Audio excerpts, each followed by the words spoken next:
السلام علیکم ورحمۃ اللہ وبرکاتہ نحمدہ ونصلی علی رسولہ الکریم۔ سامعین و ناظرین، آج ہم مفتی صاحب کی دو باتیں، مفتی طارق مسعود صاحب کی دو باتیں جو نامناسب معلوم ہوتی ہیں اس پر گفتگو کرتے ہیں کہ مفتی طارق مسعود نے دو کون سی باتیں کہہ دیں جو نامناسب ہیں، وہ باتیں کیا ہیں اور وہ کیسے نامناسب ہیں۔ اب دیکھیں، مفتی طارق مسعود صاحب جیسا علمی شخص، بھائی ہم تو ان کے کیا ہیں، کسی کھاتے میں ہی نہیں، درجے میں ہی نہیں ہیں۔ وہ علم والے ہیں، بڑے لوگ ہیں، اللہ تعالیٰ نے انہیں علم دیا ہے، لیکن ایسے اہل علم لوگوں سے ایسی اگر بات نکلے، بڑے لوگوں سے، مشہور بھی ہوں، علم والے بھی ہوں، بڑے ہوں، ان سے اگر ایسی بات نکلتی ہے تو ان کے اثرات یقیناً اچھے نہیں نکلتے، اثرات اچھے نہیں نکلتے، منفی اثرات نکلتے ہیں، ان کا نتیجہ اچھا نہیں نکلتا۔ لوگوں کے اندر پتہ نہیں کنفیوژن پیدا ہو جاتی ہے کہ اب بھائی کیا کیا جائے۔ اس طرح کی گفتگو ایک علم والا بندہ ہو، مفتی صاحب ہے، بڑا نام ہے، مشہور ہے، اس طرح کی بات کر رہے ہیں مفتی طارق مسعود صاحب۔ اب دیکھیں، اس گفتگو کے دوران پہلے تو وہ غیر مقلدین کی تعریف کرتے ہیں کہ ان کے اندر خوبیاں ہیں۔ اب دیکھیں، ان کی تعریف تو کر دی، ٹھیک ہے، ان کے اندر خوبیاں ہوں گی، ان کی خوبیوں سے ہمیں انکار نہیں ہے، کیونکہ ہر بندے کے اندر خوبیاں ہوتی ہیں۔ مسلمان کیا، بعض اوقات غیر مسلم کے اندر بھی بہت ساری خوبیاں مل جاتی ہیں، لیکن یہ بھی بتانا ہوتا ہے ان کے اندر بہت ساری ایسی چیزیں ہیں جو انتہائی غلط ہیں۔ جس طرح وہ قرآن پاک کی وہ آیات جو کفار کے متعلق ہیں، وہ مسلمان تو کیا ائمہ مجتہدین پر فٹ کرتے ہیں، بہت سارا ان کا ایک طریقہ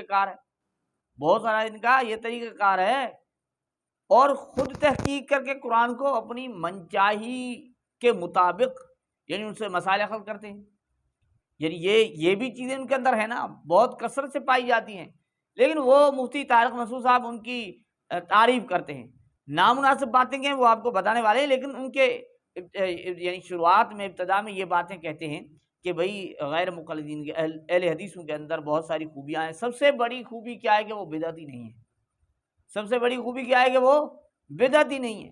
اب بدعات کا جہاں تک تعلق ہے تو غیر مقلدین کے اندر بھی بہت ساری ایسی چیزیں ہیں جو نئی چیزیں آ جاتی ہیں، اندر اور بھی چیزیں ایسی ہیں بدعتیں ان کے اندر پائی جاتی ہیں، خلفائے راشدین کے طریقے سے ہٹ کر، بلکہ یہ تو کیا، ان کے خود اپنے آپس میں جب وہ بھڑتے ہیں نا، ان کی سچائیاں سامنے آتی ہیں۔ ایک غیر مقلد نے کتاب لکھی ان کے خلاف، باقاعدہ کتاب لکھی کہ مجاہدین علی غیر سبیل المومنین۔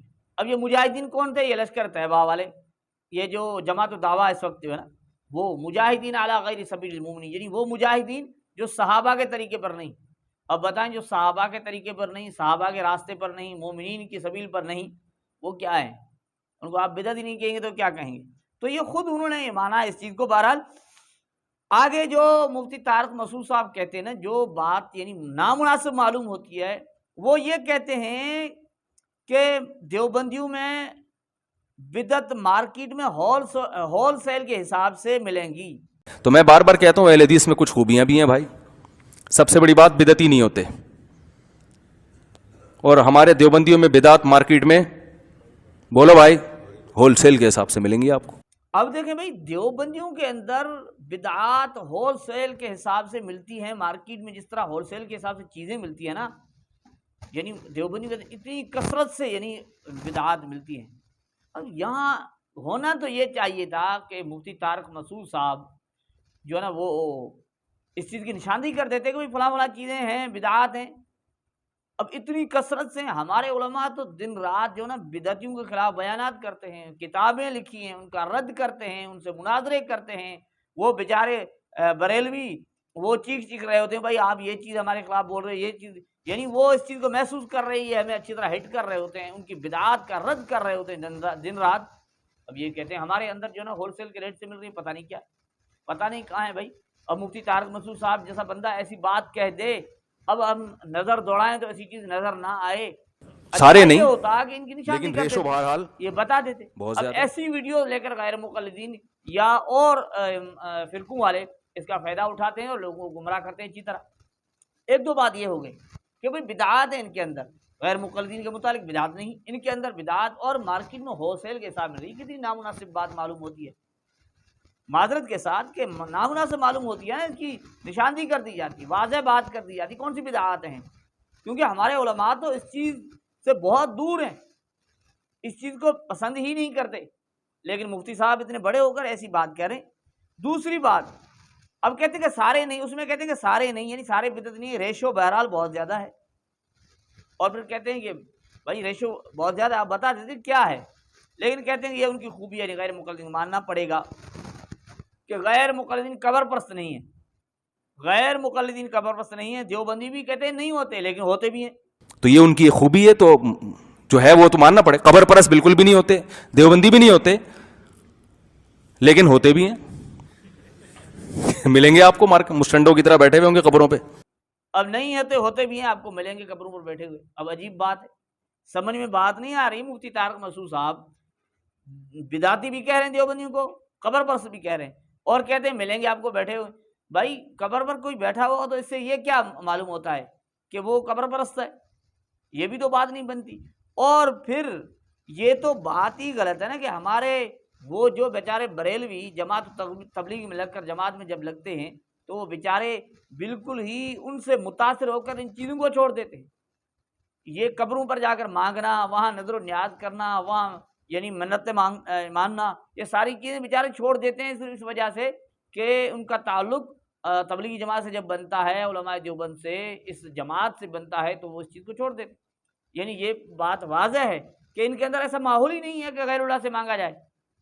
اب کوئی بندہ اپنی طرف سے ایسا کام کرتا ہے تو یہ اس کا ذاتی عمل ہے، یہ اس کی ذاتی غلطی ہے، ذاتی خطا ہے، ان کا اپنا ایک گناہ ہے، وہ تو الگ بات ہوئی۔ لیکن مفتی صاحب یہ بات بہت عجیب کہہ رہے ہیں، اب کہتے ہیں وہ نہیں ہوتے قبر پرست، یہ تو ان کے اندر بھی چیزیں بہت ساری ایسی پائی جاتی ہیں، بہت سارے ہمارے علاقے کے اندر بہت سارے ایسے لوگ ہیں، ویسے یہ لوگ کہتے ہیں تعویذ جو ہے شرک کے، وہ تعویذ کرواتے ہیں، مانتے ہیں۔ ایسے عاملین کے یعنی ایسے عامل جو ہے نا، یہ جو دم کرنے والے تعویذات والے، ان کے پاس جاتے ہیں، اپنے مسائل لے کر جاتے ہیں، بیماری کے سلسلے میں بہت سارے جاتے ہیں۔ تو اس طرح تو ہر طبقے کے اندر، ہر جماعت کے اندر اس طرح کے کمزور لوگ ہوتے ہیں جو اس طرح کا کام کرتے ہیں۔ لیکن یہ چیزیں یہ چسپا کرنا پوری جماعت پر کہ ہول سیل کے حساب سے مارکیٹ میں جس طرح چیزیں ملتی ہیں اس طرح بدعات مل رہی ہیں اور یہ قبر پرست ہیں، یہ بالکل نامناسب بات معلوم ہوتی ہے، کوئی اس کا تک ہی نہیں بنتا، بلکہ یوں سمجھو بے اصل بات ہے، اس کی کوئی بنیاد اور کوئی دلیل اور کوئی ثبوت وہ ہونا چاہیے۔ اس طرح کی بات بالکل نامناسب ہے، جس سے انتہائی نقصان ہوتا ہے۔ اللہ جل جلالہ ہمیں سمجھنے کی توفیق عطا فرمائے۔ السلام علیکم ورحمۃ اللہ وبرکاتہ۔ یہ ہے حقیقت۔